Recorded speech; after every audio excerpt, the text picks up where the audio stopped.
Hello दोस्तों, स्वागत है आपका आपके अपने यूट्यूब चैनल में, जहां हम देखेंगे सोल लैंड 2 का सेकंड एपिसोड। पिछला एपिसोड मैंने एक्सप्लेन कर दिया है, उसका आप चैनल पे जाके देख सकते हैं कि क्या हुआ था। जब आप पिछला एपिसोड देख लें तो आप सेकंड एपिसोड में आ सकते हैं ताकि आपको अच्छे से समझ में आए, वरना आप वीडियो के लास्ट में मैं उसको ऐड कर दूंगा तो आप वहाँ से भी जाके देख सकते हैं। तो ठीक है, इसी के साथ हम अपना दूसरा एपिसोड स्टार्ट करते हैं। हुओ युहाओ जानता था कि अगर वह ड्यूक की हवेली में रहता है तो वह सोल रिंग प्राप्त नहीं कर पाएगा, इसीलिए उसने ड्यूक की हवेली को छोड़ने का फैसला किया। उत्तर की ओर चलते हुए युहाओ जल्दी ही मुख्य सड़क पर आ गया। हालांकि वह छोटा था, पर उसने सोल रिंग प्राप्त करने की तैयारी पहले ही कर ली थी। साफ कपड़ों के अलावा उसने अपने बैग में सूखा राशन भी रख लिया था, साथ ही कुछ पैसे जो उसकी माँ ने कड़ी मेहनत करके प्राप्त किए थे। उसके बैग में एक खंजर भी था, लेकिन सबसे महत्वपूर्ण बात यह है कि उसके पास एक साधारण नक्शा भी था उस महाद्वीप का। जिस जगह को युहाओ ने सोल बीस्ट को मारने के लिए चुना था, वह जगह थी ग्रेट स्टार डूबन था, जो उत्तरी सीमा पर स्थित था। जंगल के भीतर विभिन्न प्रकार के सोल बीस्ट रहते थे, जो लगभग एक प्रांत जितना बड़ा जंगल था। इसके अलावा जंगल के अंदर कई खतरनाक अस्तित्व भी थे। हुओ युहाओ ने आगे बढ़ते हुए दूर तक देखा। जब से उसने अपनी स्पिरिट आई को जगाया था, युहाओ के पास एक सामान्य दृष्टि से अधिक दृष्टि थी। वह अपेक्षाकृत अधिक दूरी तक कई सूक्ष्म चीज़ों को देख सकता था, जो कि एक सामान्य व्यक्ति के लिए असंभव था। हम ऐसा कह सकते हैं कि उसकी आँखों की दृष्टि की दूरी सामान्य व्यक्ति की दूरी से दोगुनी थी। जैसे जैसे युहाओ की आत्मा शक्ति बढ़ती थी, वैसे वैसे ही उसकी स्पिरिट आई की शक्ति भी बढ़ती थी। माँ ने मुझे कहा था कि मुझे एक सोल रिंग की ज़रूरत है। मैं दूसरे लोगों से ज़्यादा कल्टीवेशन करूँगा और बहुत मेहनत करूँगा और आत्मा गुरु बन के दिखाऊँगा। युहाओ ने कोई अपनी दृष्टि में विश्वास दिखाया। युहाओ एक दिन में 300 मील आगे बढ़ सकता था। यह किसी चमत्कार से कम नहीं था। हालांकि उसके पास केवल 7 सिल्वर कॉइन और 5 कॉपर कॉइन थे, जिन्हें वह फिजूल खर्च नहीं करना चाहता था। जब युहाओ छोटा था तो उसकी माँ उसे जंगल ले जाती थी ताकि उसे कुछ अच्छे फल फूल खिला सके। इसलिए युहाओ को पेड़ पौधों और फल और जड़ी बूटियों की समझ भी थी। मैं 6 दिनों से चल रहा हूँ, मुझे वहाँ जल्द ही पहुँचना चाहिए। वो युहाओ ने अपने हाथों में कागज के नक्शे को ध्यानपूर्वक देखा और एक जगह की ओर इशारा किया। उसने निर्धारित किया कि वह पहले ही ग्रेट स्टार डूबन के नज़दीक पहुंच गया है। युहाओ सड़क के किनारे एक पेड़ की छाया के नीचे बैठ गया। उसने अपने माथे के पसीने को पोंछा और वहीं कल्टीवेशन करके अपनी शक्ति को पुनः प्राप्त करने का इरादा किया। तभी युहाओ के कानों में पानी की आवाज़ गूंजने लगी। युहाओ ने अपनी आंखें बंद कर लीं और चुपचाप पानी की बातें सुनने लगा। आंखें बंद करने से उसकी इंद्रियां और अधिक मजबूत हो गईं, जिसके कारण वह उस स्थान का पता लगाने में सक्षम था।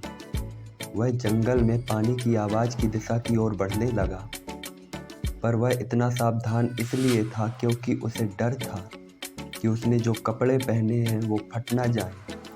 ये वे कपड़े थे जो उसकी माँ ने उसके लिए व्यक्तिगत रूप से बनाए थे। उसी दिशा में 200 से 300 मीटर चलने के बाद उसे एक ठंडे पानी का साफ स्रोत मिला, जो कि एक झरना था। वह इतना साफ था कि तल साफ साफ दिख रहा था। युहाओ ने वहाँ पे स्नान किया।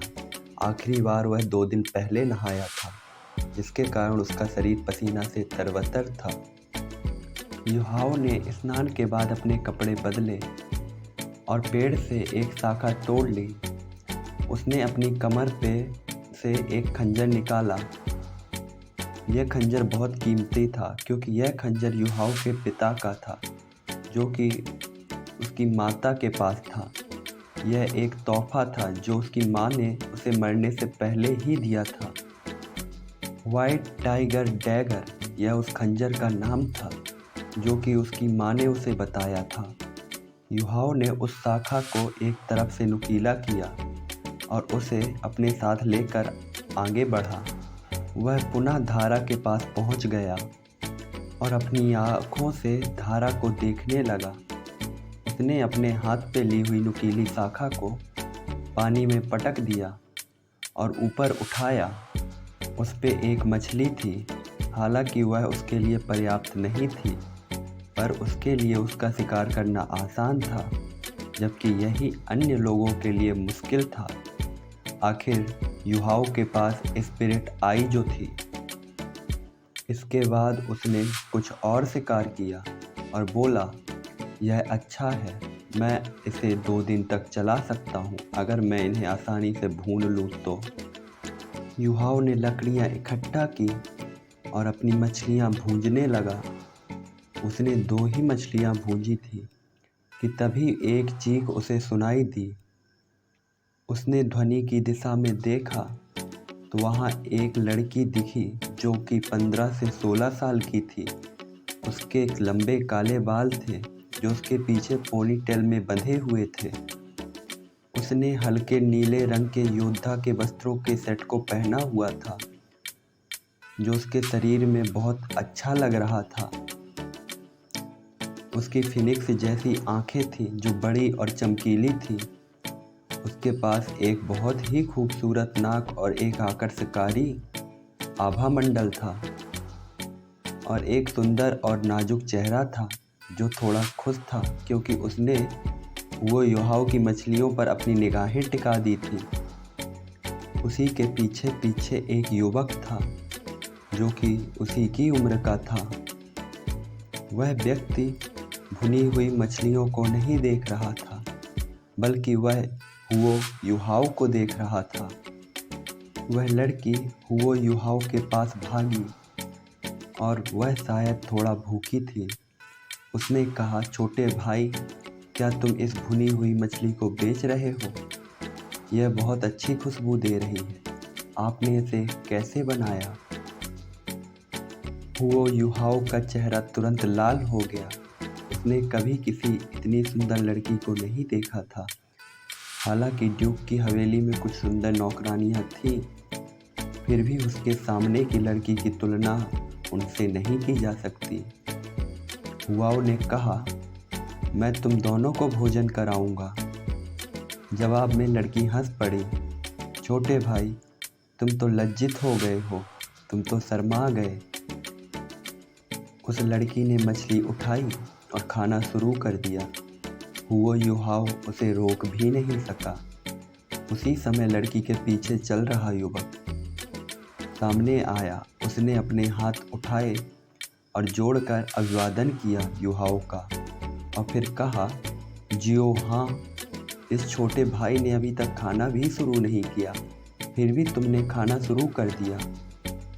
तभी हुओ युहाओं ने दूसरी मछली को बगल में खड़े युवक की तरफ बढ़ाया और कहा, बड़े भाई, यह तुम्हारे लिए है। युवक मुस्कुराया और कहा, अच्छी चीज़ें नहीं लेनी चाहिए दूसरों से। छोटे भाई, तुमने अभी तक खाना नहीं खाया है। क्या तुमने इन सभी मछलियों को नदी से पकड़ा है? हुओ युहाओं ने अपना सिर हिलाया और कहा, कोई समस्या नहीं, मैं अभी और भून सकता हूँ। बोलते बोलते उसने भुनी हुई मछली युवक को सौंप दी। फिर उसने कुशलता से 2 मछलियाँ ली और अलग रख दी ताकि वह उन्हें भून सके। युवक मुस्कुराया और कहा, मैं बेबेई हूँ और वह टेंगहा है। छोटे भाई, तुम्हारा क्या नाम है? मैं हुओ युहाओ हूँ। उसने मछली को सावधानी से भूंजते हुए उत्तर दिया। इन कुछ दिनों की यात्रा में उसने अन्य लोगों से भी मदद प्राप्त की थी और इस यात्रा ने उसे सिखाया था कि हमें एक दूसरे की मदद करनी चाहिए ताकि हमें कार्य सहजता से करने में सहायता मिल सके।